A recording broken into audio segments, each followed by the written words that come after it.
Jadi ucapan dari tim Hasto mengenai dokumen dan juga video yang beberapa hari belakangan menjadi ramai sekali dibahas di ruang publik, justru ini memunculkan reaksi dan juga kritik dari kader PDIP sendiri terhadap Hasto. Karena itu mari sama-sama kita dengarkan ya. Kalau ini tadi disampaikan oleh juru bicara, dan di sini saya akan menyampaikan secara tegas saya sebagai kader partai, justru saya menyayangkan. Saya merinding. Saya menyayangkan. Kenapa sekjen kami bermental tempe seperti itu? Kenapa saya katakan mental tempe? Dia punya masalah. Masalahnya belum dipertanggungjawabkan secara hukum. Terus dia dengan embel-embel, aku punya cacat lo proses gue, nih masalah lo gue angkat. Aduh, maaf, saya pertanggungjawabkan kalimat saya.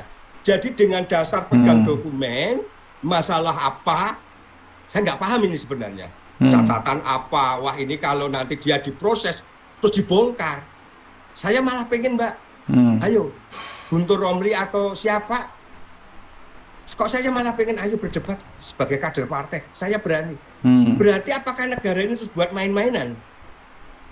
Kalau memang itu punya kesalahan, punya dokumen itu ya bongkarlah dari kemarin. Atau bongkar sekarang, tapi bukan menjadi senjata. Ya. Kalau ini aku dimasalahkan, aku akan bongkar. Kalaupun itu sama-sama benar, berarti sama-sama penjahat, bukan negarawan. Saya sangat menyayangkan justru. Kalau tadi benar ya Mbak, kalau tadi itu benar, ada catatan terus sampai disimpan di Rusia, dokumen. Ini kan kalau saudara Hasto ditersangkakan, kalau saudara Hasto diproses hukum, terus ini mau dibongkar, lu.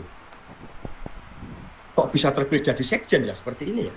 Oke, teman-teman, sebelum kita lanjut ya, mari kita melihat dulu mengenai respon dari pengguna media sosial ataupun netizen perihal yang disampaikan oleh Pak Sudarsono ini mengenai Hasto.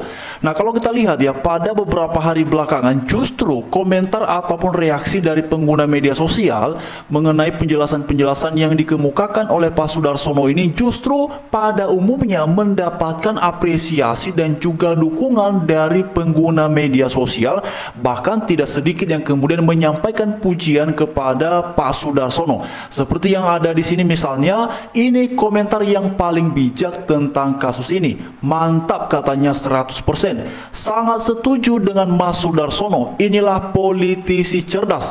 Hebat Bapak Sudarsono, teruskan kejujuran dan keberanian.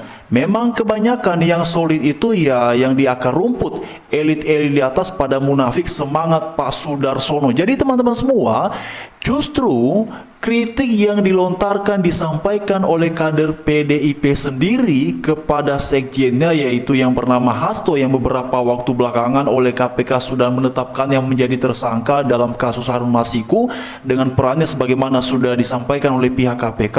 Dan kemudian tidak lama setelahnya kan muncul gagasan, muncul opini bahwa Hasto memiliki dokumen. Itu kan yang pertama muncul ya, katanya Koni Bakri itu mengamankan dokumen yang dititipkan oleh Hasto dan sekarang itu sudah ada di Rusia.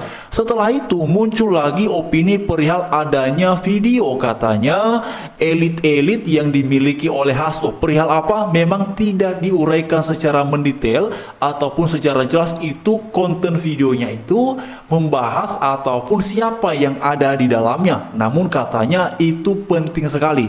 Nah, hal ini kemudian justru memunculkan reaksi yang begitu luar biasa dari kalangan masyarakat dan juga tadi bahkan dari kader PDIP sendiri yang bukannya membela Hasto tetapi malah mengkritisi sikap Hasto yang tadi oleh Pak Sudarsono menyebutnya dengan sebutan mental tempe. Waduh.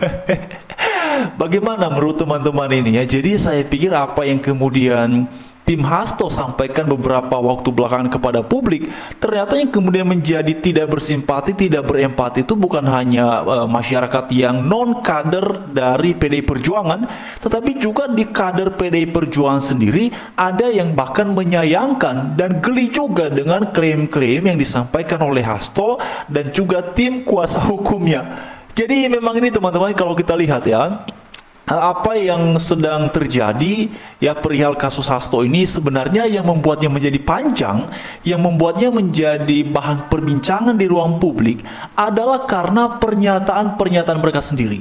Ya, yang kemudian ada dokumen, ada video, lalu kemudian juga ada bicara mengenai kritik dan segala macamnya, apalagi ada penyebutan secara implisit ataupun secara eksplisit mengenai Pak Jokowi dan keluarganya dan segala macamnya. Waduh.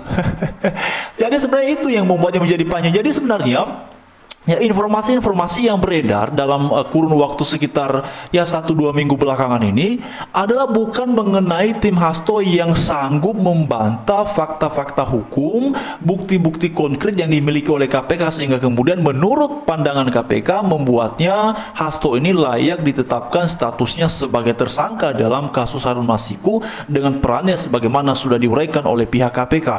Tetapi justru yang terjadi bukan membantah itu, malah ya yang digelindingkan itu adalah opini-opini baru mengenai Pak Jokowi dan keluarganya, mengenai sikap kritis Hasto katanya yang mana ia sudah ketahui bahwa ia sudah tahu mengenai akan ada konsekuensi resiko-resiko mengenai sikap kritisnya kepada pemerintah yang menginginkan perpanjangan kekuasaan dan segala macamnya. Tetapi beberapa jam yang lalu menariknya Hasto itu dikabarkan dipanggil KPK tetapi Hastonya mangkir. Memang dalam beberapa ulasan katanya Hasto minta tunggu selesai ulang tahun PDI Perjuangan katanya ya. Nah emang bisa begitu ya, lobby-lobby dulu gitu ya. Nggak tahu teman-teman, katanya taat hukum, katanya taat aturan. Loh ini kok main ya masih kasih apa dulu, kasih syarat dulu, tunggu hari ulang tahun PDI Perjuangan baru nanti dia mau dipanggil begitu ceritanya. Ya katanya taat hukum lah, masa begitu taat hukum? Bagaimana ceritanya teman-teman ya? Oke, mari kita lihat lagi di sini ada beberapa komentar ya. Cerdas ini Bapak katanya ya. Mantap Pak, Hasto makin meruntuhkan partainya sendiri ya. Ini kader jujur yang belum terkontaminasi. Di pusat masalahnya banyak runyem, apalagi banyak yang berkepentingan. Di pusat banyakan tempe-tempe. Ya ini dia teman-teman. Jadi ya mulai rame lagi nih penggunaan istilah tempe-tempe ini ya, mental tempe. Lalu kemudian Hasto berlindung bongkar video dokumen hanya untuk menutupi kejahatan Hasto yang dilakukan selama puluhan tahun, dan Hasto salah satu orang yang kebal hukum katanya dari tahun 98 di sini sampai sekarang. Woi, apakah benar seperti itu teman-teman? Saya tidak tahu ya, tapi itu komentar ya. Lalu kemudian kalau Hasto simpan elit korupsi di Rusia, ya sekarang simpan korupsi Harunnya di mana ya? Dasar petugas partai PDIP bermain dengan hukum katanya. Oke, ini ada kritik dari Ridwan Bahri. Oke, lalu mari kita lihat lagi di sini teman-teman ya. Yang benci Pak Jokowi sudah bersorak-sorai dengan banyaknya kekonyolan yang terjadi untuk menyudutkan Pak Jokowi. Ya, lalu kemudian juga di sini kenapa sih nggak ditangkap dengan tangkap Hasto ini? Katanya sudah ada bukti. Ya, oke, mari kita lihat nanti teman-teman ya, karena hari ini sudah dipanggil, tetapi Hastonya mangkir. Katanya tadi saya lihat dalam beberapa ulasan itu ada yang bilang, ya dalam beberapa ulasan katanya Hasto minta nanti penjadwalan pemanggilan lagi ini ataupun pemeriksaan KPK tunggu HUT PDI Perjuangan. Nah, bisa juga begitu ya. Oke, bagaimana menurut teman-teman? Silakan ya dijelaskan, diuraikan, dipaparkan ya satu persatu pada kolom komentar yang sudah tersedia. Terima kasih semua.